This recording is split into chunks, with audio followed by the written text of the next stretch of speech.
Today's daf we're going to be learning is Menachot Daf Tefev. Today's daf is sponsored by Chaya Sar Nisan, Zev Segal, and Nomi Noy in loving memory of their father, Rav Shmuel Halevi Segal. Okay, we're going to get started. I will just say before class that it's, I was thinking, maybe when I was listening to Alana's shir on Pigul, that perhaps I did an injustice by not starting back with the background of Pigul. We spent a long time about it, discussing it in Zvachim, and it could be, maybe we have new learners who didn't learn Zvachim, or maybe also want a good review. So what I will say is we're not going to spend class time on the whole concept of Pigul and where it came from in the Psukim, but Alana's shir and Din and Daf this week does an excellent job, a book going back to the Psukim, showing where it comes from, and then discussing, which I mentioned already in classes, but discussing the problematic nature of the fact that we have a pasuk in the Torah that the simple reading is one way, and the rabbis took it a different way, and she brought some different approaches about how to grapple with that. So it'll be a good review for those who don't remember all the details of Pigul, or even if you do, it's always good to have a good review. And for those who it's less familiar, where the source for Pigul is in the Torah, well, that's a shir that will give you the background for it. Okay, we're now going to get started, continuing in our discussion. We're actually going to start not in Pigul. It's a bit of a shift from the topic in this Mishnah, and then we're going to go back to Pigul. So we have a Mishnah at the bottom of Yudalit, which says, Nitmeit echam min hachalot or echam min hastarim. So we got into the topic of Pigul, and from there we were talking about the effects of Pigul on the Pigul in a case where you have the sacrifice and the breads that go along with it. So, which is going to be the main topic for today, but here we're going off on a bit of a tangent about what's the connection between the two chalot and the shtei alechem. Again, this is the sacrifice that's brought 2 sheep that come along with 2 loaves of bread. You wave them together, and then after sacrificing the animals, you wave the meat with the breads, and then after the sacrifice is finished, the breads become permitted to eat. And then you have the lechem apanim, where you have to burn the frankincense, the 2 bowls, and after that, the lechem apanim is permitted to be eaten. Okay, so each of them have something that's burned, and then something that's permitted. So nitmei echam min hachalot or echam min hastarim. What if one of the chalot or one of the starim is 6, there's 6 loaves and 6 loaves. They're each called a seder of the 12 loaves. What if one set of the 6 became impure? Rabbi Yehuda omer shnehem yitzu lebeit hasreifa she'ein korban tzibur chaluk.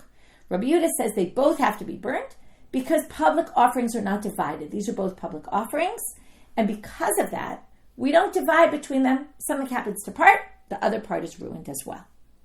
Chachamim omrim hatamei betumato v'atohor yachel. The rabbis say no. The tamei one is tamei. There's nothing you could do. You have to burn it. That's what happens to kachim that get disqualified. But the one that's pure can be eaten. Okay, they're viewed separately in terms of this. He doesn't think that ain't korban tzibur chaluk.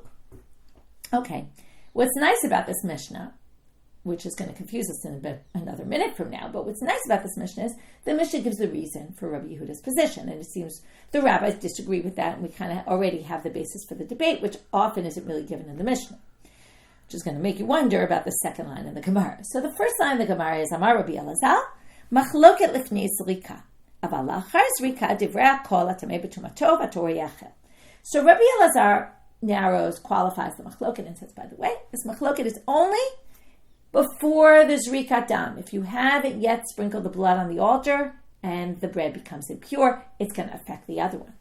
But if the blood is sprinkled, which basically means the korban is done, even though there's still some things to do, but the main part of the korban is done, and the bread, what happens at that moment? When the blood is sprinkled, the bread becomes permitted to eat, the blood of, the 2 kvasim, 2 sheep.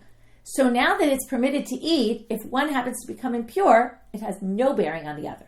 They're only integrally connected before they get permitted when they're all part of this korban. Once it's permitted. And then, okay, that one goes that track, that one goes that track. They're obviously not connected. So the machloket is only before the zrikat dam. Okay, fine. That's the main part we're going to do on this Gemara.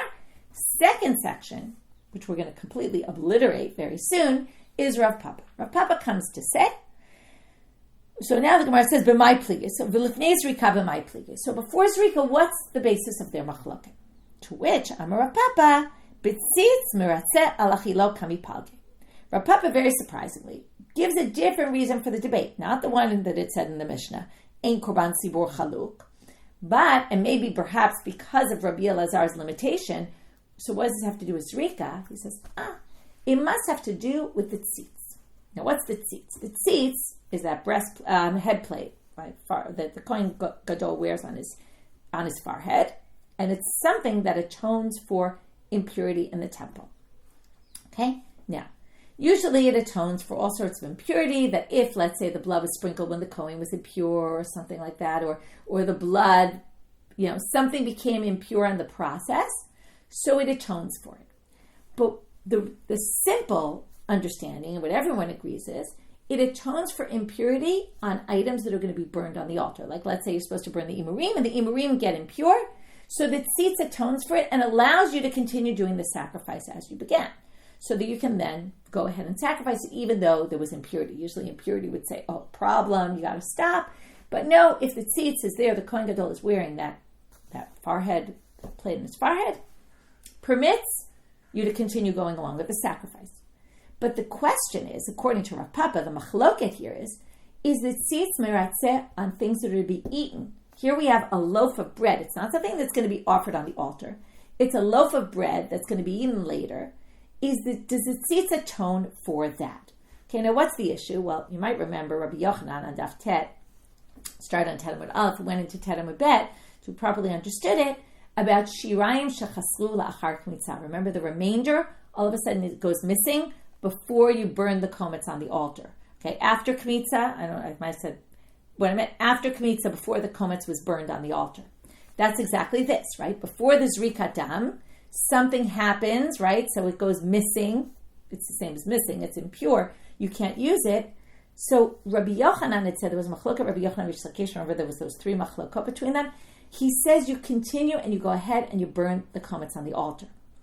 But the shirayim are not permitted to be eaten.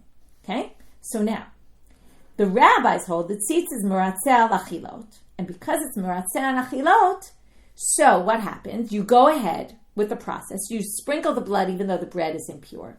But only one bread is impure. So now, the tzitz does not atone for, the tzitz atones to allow the stuff to be burned, even though really it's missing now, right? But what? So that permits the sprinkling of the blood. But then, what happens after? Well, what's impure is impure, and what's pure was pure. You can go ahead and eat the pure one, because you can't eat the one that was missing, but the one that was messed up, but you can eat the other one. Rabbi Yehuda savar, ein hatzitz meratzeh al achilot. It doesn't atone for it at all, and therefore all of it has to be burned. That's what Rav Papa thinks the basis of their machloket is. So now we're going to have three issues with this. Okay, the most prominent one being that's not what it says in the Mishnah, right? The Mishnah gives the reason. The Mishnah says the reason is korban tzibur chaluk or not. Basically, I mean, it says Rabbi Yehuda says ain't korban tzibur chaluk. We look at a korban tzibur as one complete unit, right? Which Rav Papa seemed to say, well, he obviously doesn't disagree with that, but he says that is integrally connected to this other machloket. Okay, so now we're going to have three difficulties on him. Amalei Rav Huna Bereid Rav Natan Rav Papa. Now, your whole theory, Rav Papa, is that the machloket between the rabbis and Rabbi Yehuda is hatzitz meratzeh al achilot or not.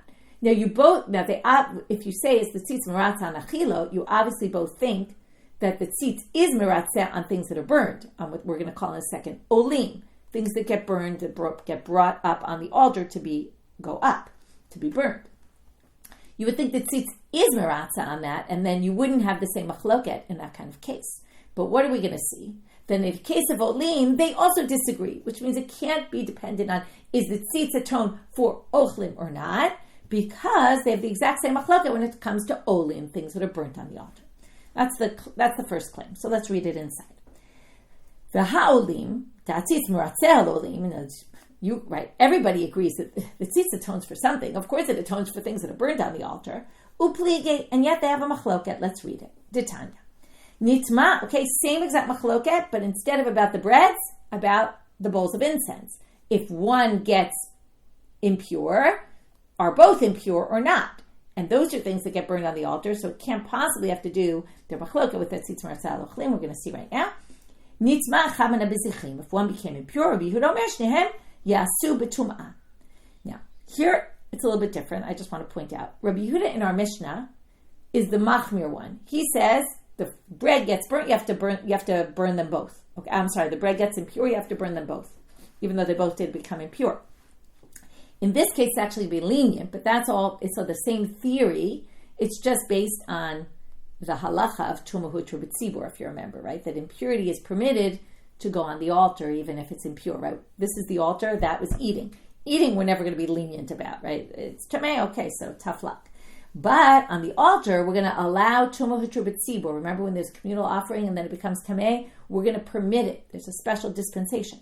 So based on that, what does Rabbi Yehuda say? He says, if one of the bizichei levona got impure, shnehem yasu b'tum'ah. You can now sacrifice both of them b'tum'ah. What does that mean? It means that you don't have to be super careful and keep them separate from each other. Imagine, right? You have these two bowls of frankincense. One became impure. Now, if the other one touches the impure one, it's going to become impure as well. So you would think, keep them separate. Don't get the other one that's in good shape. Now, you're going to be anyway able to put them on the altar because tumahutra b'tzibur, we're going to have this special dispensation. However, may as well keep the one that's tahor. Comes from Rabbi Yehuda and he says, no. You can even get it tamei. Once we have this tumahutra b'tzibur, you can permit tuma in a korban tzibur, and what does it say? Lefisha ein korban tzibur chaluk. We view the whole korban tzibur, these two bowls of frankincense, as one unit. So if one's impure, it's kind of as if the other one's impure. So you don't have to watch it from becoming impure because it's already kind of deemed impure because of its connection with the other one. Now again, in the Mishnah, that meant you had to burn all the bread. In this source, it means that you can actually get it impure because it's already considered kind of impure. And therefore, no problem to burn them both on the altar, even if they both became impure. And the rabbis say, no, the tamei one gets burned as it's impure because we're going to have a special dispensation. But the one that's pure, keep it separate. Make sure it doesn't become impure. That has to be burned b'tahara. Okay? That shows that their machloket doesn't have to do with is the tzitz atoning for food, but everyone agrees that it clearly atones for things going up, because that's not because even in a case where we're talking about burning things, they still have a machloket. And according to Rav Papa, they shouldn't argue here at all. And you see again that Rabbi Yehuda says it's because ein korban tzibur chaluk, and he doesn't say it's because ein tzitz meratze or anything. Okay, so that's, or the tzitz is meratze. Okay, so now, ve'od, amar Rav Ashi, sorry, it would be ein tzitz meratze. Okay, ve'od, amar Rav Ashi, second source against what he says. Tashma, Rabbi Yehuda omer, afilu shevet echad tameh v'chol hashvatim torim yasu b'tum'ah, lefi she'ein korban tzibur chaluk. Now here's another case where he mentions ein korban tzibur chaluk. And the basic proof is going to be that this has absolutely nothing to do with the tzitz atoning. So if you're thinking that when you see in the Mishnah, ein korban tzibur chaluk, this somehow has to do with, is it tzitz meratze? Here we're going to see that Rabbi Yehuda employs this term, Rabbi Yehuda himself, and it has absolutely nothing to do with the tzitz. Okay? That's what the Gemara says, hacha maya tzitz meratze ika. There is no tzitz meratze here. It's not even a factor. It's not having anything to do with it. So what's the case? It's the korban pesach. And the majority of one of the tribes became impure. That means now, tumahutra b'tzibur, same principle we talked about a minute ago. That means, because we view, this goes back to something we learned in Horayot as well, we view a shevet, a tribe, the majority of a tribe, as if it's a majority. Remember, there was a whole discussion. Do you bring the parlin davar shel tzibur, if you remember Horayot, if you learned it? Do you bring a parlin davar shel tzibur if there was a mistake done by one tribe only, right? The majority of one tribe. Same thing here. If the majority of the tribe becomes impure, that's already a tzibur, they're a community, and then we can say tumahutra b'tzibur. Now, and then everyone can bring their korban pesach b'tumah. Now, that means, right, if something happened, that's right, the Kohen's tamei, you can do it. We kind of override the issue of tumah here. Now, what we're saying here is once that's a dispensation for the one tribe for the korban pesach that year, any other tribe, like let's say you're impure, you can bring in an impurity also, because even though you're not a majority, you're just an individual from some other tribe, since we already permitted it for them, we permit it for everybody, and that's because ein korban tzibur chaluk. We end up with the same law for all, right? Anyone doing this korban tzibur, which is the korban pesach. So there you see, this has absolutely nothing to do with the tzitz atoning. That has nothing, it doesn't even play a role here. So there you have another problem with Rav Papa's theory. And third, finally, we get to the obvious one, which I mentioned in the beginning. Didn't Ravina say against Rav Papa? Tashma, look at here at the Mishnah. If one of the chalas or one of the starim became impure, Rabbi Yehuda omer shtehem yitzu lebeit hasrika lefi she'ein korban tzibur chaluk. V'chachamim omrim tamei b'tuma tova torah yachel. Okay, those are their two opinions. Now, if their debate was, is the tzitz maratza on food, on things that are supposed to be eaten or not, since the Mishnah already goes so far as to tell us the reason for the machloket, it would have told us that was the reason, if that was the reason. Okay, so basically, we completely reject Rav Papa. So the only thing we really succeeded in doing was to say that the qualification of Rabbi Elazar, the machloket's only before Zrika. After Zrika, already they're independent units. But Rav Papa, we did not accept at all. Elam Rabbi Yochanan Talmud Aruchu Befiv Shel Rabbi Yehuda She'en Korban Tzibur Chaluk. And comes Rabbi Yochanan and says, listen, this is what we know. We know that this is, right? Rabbi Yehuda said it himself, and it's a tradition that this is what Rabbi Yehuda's position is based on. And the rabbis obviously think that you can view a Korban Tzibur as separate parts. One part gets impure, it doesn't mean it affects the other part. Okay, now we move on to the next mission. We're going to talk about two times of korbanot. Both have breads associated with it. One is the korban toda, which is an animal sacrifice that you bring with 40 loaves of bread, 4 types, 10 different loaves each, 40 loaves. So now the question is, we're back to Pigul. Your Pigul thought, let's say you're the Kohen's doing the sacrifice, you bring an animal sacrifice together with the bread. So hatoda mifagelet et halechem. While the Kohen is sprinkling the blood, let's say, has a thought, he's going to eat the meat beyond the given time. Okay? Or the owner is going to eat the meat beyond the given time. Okay, because the owner really eats the meat. Okay, or whatever it is, whatever people thought about the meat, that ruins the breads as well. Okay? This is the rest of the shir is really going to be talking about the interplay between the breads, and we'll talk about also the libations that go along with the sacrifices. How integrally are they connected? What about the oil of the leper we're going to end with? How integrally connected, which is brought with the guilt offering, how integrally connected are they to the sacrifice? So they're enough connected that if you have a pigul thought about the meat, it's going to ruin the breads as well. However, but if while they're sacrificing that, okay, sprinkling the blood, the Kohen has this thought that the breads are going to be eaten beyond their given time. Now the breads become pigul. You can make the bread pigul in that way. But not the meat, because the thought was about the bread, not about the meat. Okay, so meat includes bread, bread doesn't include meat. We'll get back to this in the Gemara where we get it from. Ketzad. So now they're going to go through the example, which I already kind of said. Shachat et hatoda le'echol mimena lemachar. So you slaughter the toda in order to eat from the meat, the next day. Hi v'halechem mefugalim. So if that's your thought and your intent, then the meat is pigul and so is the bread. Again, what does it mean the meat and the bread is pigul? That if you are to eat that meat or bread, okay, which already became pigul, you're going to get karet for it. Went back. Okay. Le'echol min halechem lemachal. But if your thought when you were sprinkling the blood was to eat the bread the next day, halechem mefugava todei na mefugelet. Okay, the bread is pigul, not the meat. Hakvasim. We're now going to have the same thing with the 2 sheep that go with the 2 loaves on Shavuot in the Shavuot sacrifice. Hakvasim mefaglim et halechem. V'halechem eno mefagelet hakvasim. Same thing. Ketzad.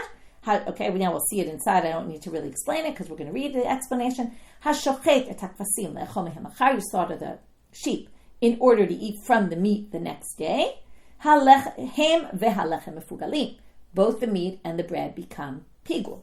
But le'echol et halechem lemachal, halechem mefugal, v'hakvasim einam mefugalim. But if you thought I'm going to eat the bread tomorrow, then the bread is pigul. So if someone eats the bread, they get karet, but the sheep are not pigul. Because the bread, right, doesn't cover. The thought about the bread doesn't ruin the meat. Okay, my time. So now the Gemara asks, what's the reason? Ilema mishum de Rav Kahana. Well, what they do is they quote something Rav Kahana said and said, oh, maybe we could get it from here. Ilema usually means they're going to reject it. Here we're going to reject and then kind of put it back, but then we're going to reject it again. Okay? So, if it's because of Rav Kahana, because what did Rav Kahana say? Rav Kahana, minayin lelachmei todah shenik'u todah. How do you know that the loaves of the toda are called toda? Okay, now if they're included in toda, then if you're mefagel the toda, you're mefagel the bread. Okay? How do you know that? Now here the verse reads, you will sacrifice on the Thanksgiving offering, that's the Toda's Thanksgiving, chalot. And what doesn't it say? It doesn't say, Bikriv chalot, bring bread with your offering. It says, bring on the Toda offering bread. That means that the bread is considered the Toda. Okay, the word Toda includes the bread. But if you say that, the Toda is bread, okay, then ihachi ifchanami. Okay, if you're going to say that's the basis of Rav Kahana, then it should go in both directions. Because then if you're mefagel the bread, it should ruin the Toda also, which is the meat. Because if you say bread and Toda are basically interchangeable words, right? The bread of the Toda is called Toda. Then if you had a thought about the bread, then you should mess up the meat as well. So they say, no. Halo kasha, that's not really difficult. We're going to reinstate what Rav Kahana said and say that's the basis of our Mishnah. Because you could say it like this, okay? And this is if you remember learning in basic mathematics about sets, okay? Lechem ikre Toda, Toda lo ikre lechem. Okay, a lechem, the bread, is in a set called the Toda. The Toda includes the bread. But if you say, right, bread, it's not going to include Toda in it. Okay, the word bread doesn't mean Toda. The word, right, so again, the bread could be called a Toda bread, but Toda doesn't include the bread. Okay, so bread means Toda, but Toda doesn't mean bread. Okay, Ella. Okay, that could be a good explanation. And then it makes sense. So when you say you messed up the Toda, that doesn't include the bread. But when you say you messed up the bread, that includes, right, that could be connected. If you messed up the Toda, that could include the bread. Okay? So, but if you mess up the bread, that's not going to mess up the Toda. Now, Gemara says, but wait, that's very nice. And Rav Kahana's thing works perfectly for the first half of our Mishnah with the Korban Toda. But let's try to apply that to the sheep and the two breads. Okay? So, what we said here is that bread could be called Toda. Okay? Just Toda is not called bread. Now, now, this exact same thing happens with the two sheep and the bread. We never call bread sheep. Okay? So, we might call bread Toda, but we don't call bread sheep. Okay? So it can't possibly be. So now we're rejecting Rav Kahana completely, because it just doesn't make sense for the second part. So they're going to say, lechem glal Toda. Glal is like from the word biglal, on account of. The lechem is brought on the account of the Toda. Right? Why are you bringing, you decide to bring a Thanksgiving offering, which is really the meat, but the bread is brought on account of that. And that's why if you mess up the meat, you mess up the bread. But ein Toda glal de lechem. But the Toda is not brought because you're bringing bread. It's not, you want to bring a bread offering, so now you have to bring an animal offering. No, it doesn't work that way.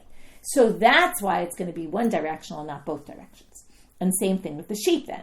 Lechem glal de kfasim, ve'en kfasim glal de lechem.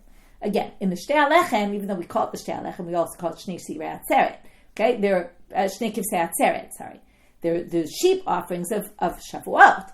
They're really, it's the animals. Yes, the bread comes on account of the animals, but the animals don't come on account of the bread. Okay. Now, the big question that's left here for this section is utsriche. Why did you need the Mishnah to mention both cases? Isn't it obvious? If it's true in one, it's true in the other. So, yeshmin Toda, you would say, hatam hu tichim mafaga balechem lo mafag Toda. Mishum de lohus kekuza lezebet nufa. Now, you might say the reason why, if you mess up and you have a pigel thought about the bread, you're not going to ruin the meat, because they're really two completely distinct things. And how do we know that? Because they're not even waved together. What does that mean? Well, we're going to see in a minute. The kivsei atzeret do get waved. So, aval kvasim dehus kekuz elazebet nufa. But you take the meat of the two calves and you wave it together with the two loaves. Because there's an action in the temple where they actually get put together, you might have thought they're more integrally connected. And if you mess up the bread, maybe you'd also mess up the meat. Okay, it would also be pigul. You might have thought if you mess up the bread, it becomes pigul, maybe the meat also, because you've waved them together, which connects them much more so. Tzricha. That's why you needed both, so that you know it's not just in the lachmei todah, which are really not integrally connected. Even when they're more theoretically, you might have thought they're integrally connected because you wave them together, you have an action that combines them, still they're not. Okay? Still, the bread is not on account of, right? The bread is on account of the meat, but the meat is not on account of the bread, and therefore pigul thought about the bread doesn't mess up the meat. This is going to all lead us to our next question. So now we're going to have, for this next section for most of our daf, it's going to be 3 questions of Rabbi Elazar from Rav, 3 different versions of what the question was. Each structure is going to be the same. Rabbi Elazar asks a question, okay? Then they modify, well, at least in the first 2. The first 2 are completely parallel. Just one about the lachmei todah and one about the shtei alechem. So it's going to be the same question with kind of, one and the other, the same thing. Then there's going to be, the third one is somewhat different. Then there's going to be the answer that Rav gives. After the answer that Rav gives, they're then going to say, wait, we have a difficulty on that answer. And then in some of them, we're going to try to resolve the difficulty, but in the end, we're not going to resolve the difficulty. And they're all left with the difficulty on the answer that Rav gives to Rabbi Elazar. So let's start. So Rabbi Elazar asks, Rav, hashochet hatodah lechol kezayit mimenu, excuse me, milachma lemachal. Now we're talking about things that are mitzdaref. We had a whole discussion about this earlier.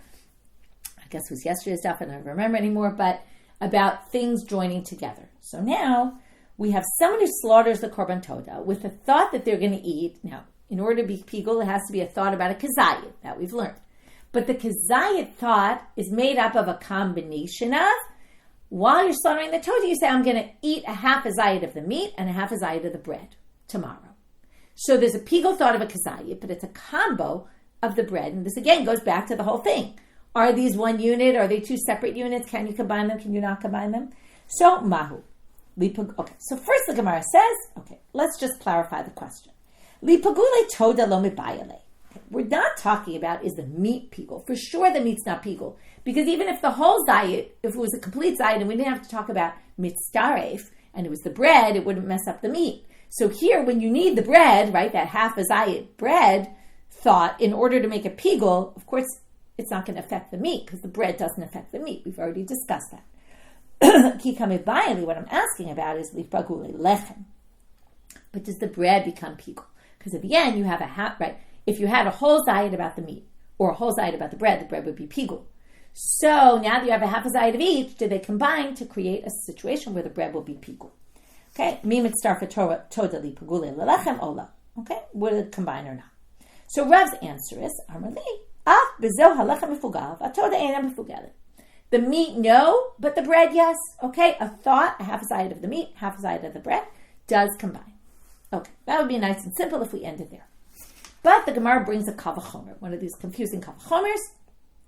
Reminds me of ones we had in Edim Zomimim. You might remember in Edim Zomimim, the whole chiddush of Edim Zomimim is that you get punished. Okay, if you remember this, great. If not, but you get punished for something you tried to do. But actually, right, if you actually do it, you don't get punished, which is a weird thing. Okay, so if you testify when someone falsely and they actually got the punishment, then you don't get the punishment. It's a weird thing, and they make all these kavachomers, but it seems ironic, right? If you tried to mess someone up and you don't get punished, right, then, or if you habalas, lisakel velo niskal, enodin shelo lisakel, like the whole thing about if you try to do something and don't succeed, all the more so you shouldn't be punished, right? So it's actually logical. Anyway, but it's these crazy kavachomers. This one sounds very much like that. So lema kavachomer. Why don't we make a kavachomer like this? Maha mifagel ein mitpagel. What caused the pigul here? Partially, the meat. Now the meat itself doesn't become pigul. So the meat is the mifagel. It's what caused the bread to become pigul, but it itself does not become pigul. So because remember, there wasn't a whole zayid of your thought about the meat. So habala fagel velo pigel. Now, who's habala fagel? The one who tried to make something pigul, meaning the bread, the thought about the bread, tried to make the meat pigul, but lo pigel, but it wasn't successful because the bread can't affect the meat. So the half a zayid of the bread that tried to make that pigul, velo pigel, eino din shelo yitpagel. So what do you think, right? If the one that actually created a pigul situation doesn't itself become pigul, right? Because the meat caused the bread to be pigul. So the bread, which couldn't cause the meat to be pigul, wouldn't you say it's not pigul, it doesn't become pigul itself either? That's the theory. To which the Gemara, to confuse us even more, says, we don't make kavachomers that way, because look at this halacha. We're going to go to a completely different halacha. What we're going to try to do is say, look, this halacha is like this. You could have made a kavachomer in the same way, and they didn't, so what do you see? You don't make kavachomers like this. Okay? This kind of kavachomer logic is not a good one. Then they're going to say, no. The reason there has nothing to do with this, and we're really ending this whole section with a question of why didn't we make this kal v'chomer? And theoretically, Rav's, it's a little difficult, Rav's thing, because the meat made the bread forbidden, but the bread didn't make the meat forbidden, and if the meat itself didn't become pigul, maybe, right, the bread itself shouldn't be pigul either. Okay, but let's go through this kal v'chomer. So the topic is kilayim, which is if you plant seeds next to your vine, right, within a certain proximity, it's kilayim, and it's forbidden by Torah law. So Hatanya, there's brighter that says, Maaseh be'echad, there was a case with someone turning out a bet, shezarak karmo shel chaveros madar. Okay, let's say it was my field. You came into my field and planted some seeds while my field had already started growing grapes. Okay, Rashi says that the part about its madar, that it started growing grapes, is irrelevant. It just happens to be that's what the story was, so don't worry about that detail. So now what's the problem? You planted seeds in my field. So the rabbis came along and said, Asru et hazra'im v'yitiru et hagfanim. They said, what you planted is forbidden, but my vines are totally fine. So now the Gemara says, Amai, lema kal v'chomer. We can make this exact same kal v'chomer. By the way, this is somewhat based on ein adam oser davar she'eino shelo. You can't forbid my stuff, right? It's you're not allowed to go into someone's house and forbid it, right? We talked about you can't make my stuff an idol worship. You can say I'm going to use this for idol worship. You can't forbid it because it's not yours. But anyway, putting that aside right now, here comes the kal v'chomer. Umaha user eino ne'esal. Now, what was the forbidding factor? What caused the prohibition? The grapes. If the vines weren't there, you had planted your seeds, nothing would be wrong. Okay. So what caused the whole thing to be problematic, right? What caused your seeds to be problematic was my vine. Now, that's the oser, it forbids, and yet it's eino ne'esal, but it's not forbidden. Just because it forbade, but isn't forbidden. So habale esor v'lo asal, so the zra'im, your seeds that you planted, came to forbid my vine, but in the end, lo asal, but my vine wasn't forbidden. So eino din shelo yitaser, wouldn't we say then that your seeds wouldn't be forbidden then? Because if the item that actually did forbid is not forbidden, then the item that didn't succeed in forbidding shouldn't be either forbidden. And you see it is. So that's their attempt to say these kal v'chomers obviously are ridiculous, they don't work, and no question. But the Gemara says, no, you misunderstood. This has its own unique reason. Hachi hashta, you're going to compare the cases? No. Hatam kanbus v'luf asra Torah. Okay, there's two. By Torah law, this is very interesting.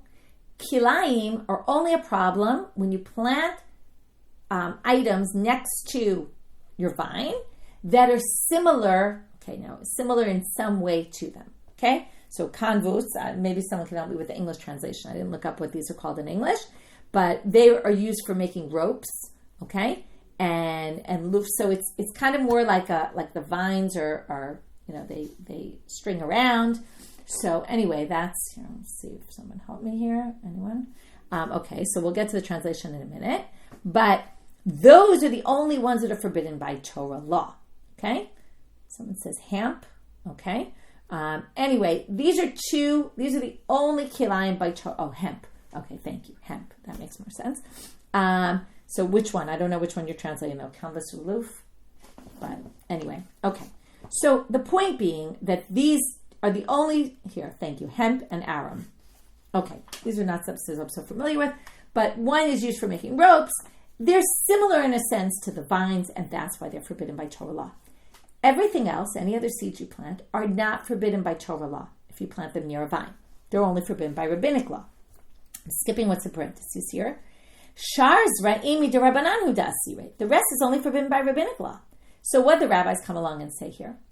Remember, you came into my field and planted seeds in my field. What became forbidden? Your stuff and not mine. Makes sense. The one who did something forbidden, you came in and planted seeds. You're the one who did something forbidden. I planted my vines, there was nothing there. So you get prohibited and penalized. But the one who didn't do anything like me, I don't get penalized. But that goes back to, that's why this kal v'chomer isn't employed. But theoretically, you could have employed the kal v'chomer there, in which case we ask the question on Rav, you said these two things combine, but who's to say they really combine? Okay, the kavachomer would lead us to say otherwise. Okay, again, if the bread can't forbid the meat, and the meat can forbid the bread, but the meat forbids the bread, but and yet isn't forbidden itself here. So if the bread can't forbid the meat, then the bread shouldn't be forbidden either. Okay. Now we're going to do the exact same thing. It's always fun in Daf Yomi when you have the exact same sugya, just with different case. We can go a little quicker. Rabbi Elazar Rav plus this good review. So Rabbi Elazar asked Rav, second version. Some people say the question was about the sheep and the bread instead of, right, what we started with, the bread and the meat of the Toda. It was with the sheep and the bread of the Shavuot offering. So again, it's the exact same thing. You slaughter the sheep with the intent that you're going to eat the bread, but a half a zayit of the meat and a half a zayit of the bread together beyond its given time. So again, we weren't asking about are the sheep. Of course, the sheep is not pigul. Right? If the whole thing was bread, the whole thought, the meat wouldn't be a problem. So of course, if it's some combination, the whole question is, do they even combine it all? Of course, since the bread is involved here, it's not going to be able to be enough to forbid the meat. So my question is, li pagule lechem. Can you combine the meat with the bread to forbid the bread? So again, the answer Rav gives is the bread is actually pigul, even though the meat is not. Again, why don't we say this kavachomer? The meat, which is causing the bread to be pigul, is not pigul itself, doesn't become pigul. So the bread which was trying to forbid the meat and didn't succeed, wouldn't you say then it shouldn't be pigul? To which they say, we're in a kavachomer ki agavna. What do you mean? You don't make kavachomers like that, because look at the case with kilayim. They don't even tell you the whole case again.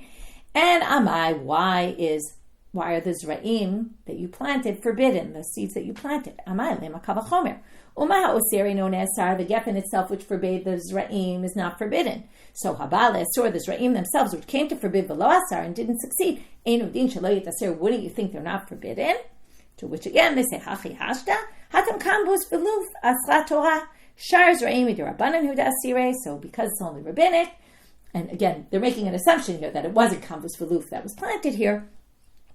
So delo avdi haida avdi sura kansura rabbanan, delo avdi sura lo kansura rabbanan. So the one that was forbidden was the one who did the action that was problematic is the one whose object was forbidden, and the one who didn't do anything was not penalized.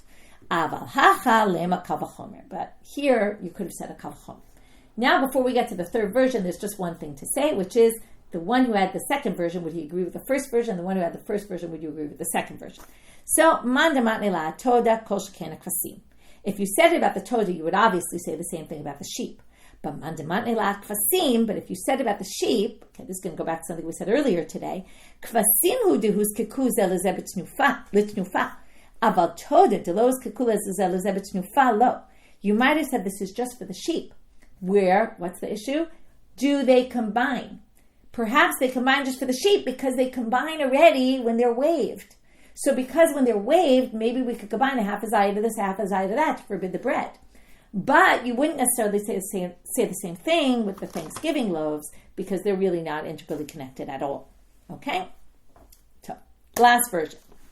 This is completely different, although there are similarities, which is Rabbi Elazar asks Rav a question, Rav answers, and then they try to reject Rav, and we are left with a question. Rav Abar bar Zute Ba'alehacha. His version was like this. Ba'amine Rabbi Elazar Rav. Rabbi Elazar asked Rav the following. Hashochet et hakeves le'echol kezayit mechavero lemachal mahu. If you slaughter the keves, and your thought is, or what you say is, in order to eat its friend tomorrow. Now, what's its friend? Its counterpart, let's call it. What's the counterpart? Well, there's two possible counterparts. There's two sheep. So you're slaughtering one sheep, perhaps to eat the other sheep. Or the counterpart could be the bread, because there's the bread that goes with the sheep. So are you talking about bread or are you talking about sheep? Now, okay, this is all about what you meant with your words. Okay, so, chavero keves mashma v'lo mefagel. Now, if you had a thought while you're slaughtering one sheep that you're going to eat the other sheep outside of its time or right, eat it kazayit of it outside its given time. First of all, you don't even eat the meat, so it's a little weird. But then that's a matir, mefagel, and matir. We learned already. A matir, mefagel, et matir. Those are both permitters. Those both permit the breads to be eaten. Okay? So that wouldn't be pigul. O dilma lechem ashmal umefagele. Or maybe it means bread. And if it's bread, well, that's exactly pigul. Your thought is, right, while you're doing the matir, the slaughtering, which permits then the bread to be eaten. Right? Ultimately, right? The sprinkle of blood will permit it. But that's the matir, and that's the thing that gets permitted. So that would be pigul. So Amar Le, Rava answers him, Tanitu, let's learn it from this source, where we use the word chavero, and chavero means the sheep. Shachat echem kvasim le'echol mimenu lemachal, hu pigul v'chavero kasher. You can already see from the context. If you slaughter one with the thought that you're going to eat from it tomorrow, okay, that one tomorrow, it's pigul, but its chavero is kasher. Now, chavero is not the bread, because what's kasher? The other sheep. You've only messed up one sheep, not the other. If your intent is to eat from its friend tomorrow, why is that? Because aim matir mefagel et matir. So then both sheep are good. Now this is obviously sheep. That's the only way to explain it. Because if you had a thought to eat the bread tomorrow, it would actually be pigul, both the meat and the bread. So this has to be chavero means the sheep. Chavero keves mashma. So that's the answer, and there you have it. But the Gemara rejects it and says, no, Dilma defarish va'amar chavero keves. That braita that we brought, or I'm not sure actually what kind of sources, maybe it's even a Mishnah, I forgot to check, but it's on Daf Ted Zayin. We'll get there tomorrow. Anyway, I didn't look, but we'll see tomorrow. Yeah, it's the end of the Mishnah tomorrow. Okay, it's the end of tomorrow's Mishnah. So there, le'echol chavero, maybe was when you said chavero keves. And here, maybe the question is if you didn't specify. So there's no way to really know, and basically they raise difficulty with Rav. Okay, new Mishnah. Now we're going to talk about the relationship between the zevach and the libations, and like I said, and the mitzorah and the oil. Okay, the oil and the asham. Hazevach mefagel tanisachim mishakitsho bekli tivrei Rabbi Meir. So the zevach causes the libations to be disqualified also. Okay, meaning right, just like the meat messes up the bread. So if you have these libations that go, which could be mincha offerings, there could be wine that gets poured, okay, on the altar. Once they're sanctified in a sanctified vessel, okay, if they're in the temple and they get poured into the sanctified vessel already and they're ready to go, then they get disqualified if then you have a pigul thought about the offering. That's divrei Rabbi Meir. We don't see the rabbis in the Mishnah. But the reverse order, if you haven't thought about the libations, eat them beyond their given time, they don't ruin the offering, okay, the meat. If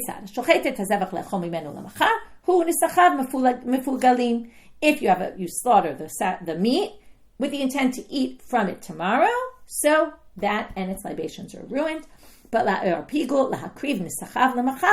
if your thought is, I'm going to bring the nisachim machal, which by the way, you could theoretically do, we're going to talk about it in a minute, but not if you put them in the sanctified vessel. If you already put them in the sanctified vessel, they have to be brought today. They're disqualified at night, like anything in a sanctified vessel.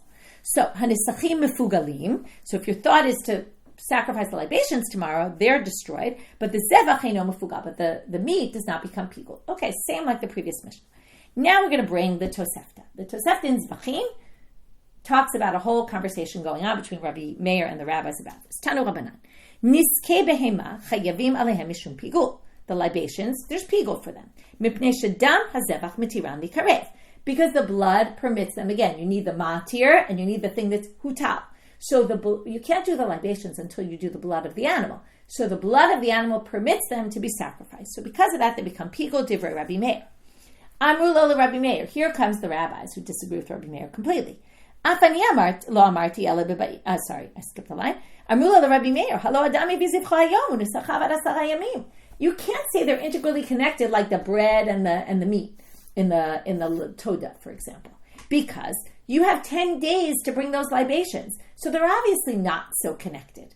Even if you're bringing them today, but theoretically you could bring them up to 10 days from now. Amar lahem afani lo amarti ela bebayim zevach. We saw this whole sugya, by the way, in Zvachim. He says, I was only talking about it when you bring them that day. That's why he said kitsho b'kli. In fact, the actual gears of the Tosefta that we have, if you open the Tosefta, it says afani lo amarti ela misha kitsho b'kli. Okay, which really means one and the same thing. I'm bringing them today and I put them in the sanctified vessel. So, in other words, if you leave it up to 10 days, you're right. It's not going to become pigul. But if you're doing it today, right, the rabbis say because theoretically you could do it up to 10 days, they're obviously not connected. Rabbi Meir says, no, if you're doing it today, they are integrally connected. Now, Amrulo, the rabbis still have one more claim. Even if you're in the temple and you have them in the sanctified vessel, and you slaughter the animal, that permits this. But since I could now take these libations, I could say, you know what, someone else needs a korban, I'm going to switch it. I'm going to bring a different one for this one. You could do that. So that shows they're not integrally connected, and therefore it's not pigul. All right, so the nisachim don't become pigul. And Rabbi Meir doesn't respond, but comes Rava with a retort for Rabbi Meir, or he explains why Rabbi Meir really disagrees still. So Amar Rava, Kasava Rabbi Meir, he must hold to b'shchita kelachmei todah. He must think they're like the lachmei todah, which is, once you slaughter, I can make these 40 loaves of bread, and I could then decide they're going to go with this offering or that offering. But once I slaughtered the offering I designated it for, it's too late. It's the point of no return. He must say the same thing about the libations. And that's why he disagrees with the rabbis about this. Okay, now we're going to do the exact same thing. It's a good repeat. So again, with this we'll finish with the log shemen of the mitzorah. Remember the oil. You have to take the oil, and then you have to put it on the ear and the fingers of the and the toe of the mitzorah. And also you have to sprinkle in the heichal. Okay, it's Tana Rabbanan. Log shemen shel mitzorah chayavim alav mishum pigul mipnei shadama sham tiro lebehonot. Tivrei Rabbi Meir. Meir says, since this goes together with the asham and the blood of the asham gets sprinkled, that permits the process you're supposed to do with the oil. So if you had a pigul machshava while you were sprinkling the blood, and let's say that you're going to eat the meat beyond its designated time, or burn it, then the oil is ruined, also pigul. And that means, again, if someone were to eat that oil, they would get curry. Amrula the Rabbi Meir, same argument. Halo, this, by the way, is also in the Tosefta there. Halo adam mevi hashamo hayom v'lugo mikam b'ad asara yamim. But you could bring the oil up to 10 days later, so you shouldn't say what you said. I was only talking about where you already had it in the log, in the measuring cup, right, which is sanctified, ready to go. You could switch it for a different asham. Ends the Tosefta. Comes Rava and again says, he also thinks that once the animal is slaughtered and the oil was designated for this korban, you can't change. It's too late to change. And that's why Rabbi Meir and the rabbis have this argument. Okay, quick review of our daf. We started with this idea of the connection of the two chalot and the two sets of 6 loaves of the lechem hapanim. According to Rabbi Yehuda, ein korban tzibur chaluk, so in a public korban, one gets disqualified, the other is disqualified as well, as long as it's all before zrika, as Rabbi Elazar said. Rav Papa tried to give a different reason for the machloket between them, right, because the rabbis disagreed, but in the end, about the tzitz, merata, and achilot, but in the end we reject it for 3 reasons. Then we got to the connection between Toda and the Shtei Alechem, the Shnei Kivsei Atzeret. What's the relationship for pigul? Right, the bread becomes pigul from the meat, but the meat doesn't become pigul from the bread. Then we had these questions about can they be combined, and then we got into 3 versions of this question, which 2 had to do with combining them, and the other one had to do with combining a thought about the meat and about the bread, and does that forbid the bread? And then we had the 3rd version about what is chavero? Is chavero the fellow sheep, or is chavero the fellow bread? And that would have a big effect on is it pigul or not, because ematu mafagamatir, the cheves wouldn't mess up the other, but the cheves would mess up the bread. Okay, then we had the libations, the connection between that, and the load mitzorah also, and we saw, the Mishnah just told us Rabbi Meir's opinion, the Tosefta had the whole dialogue between them, and the different arguments for each side. With that, we finish for today, wishing everyone a good day.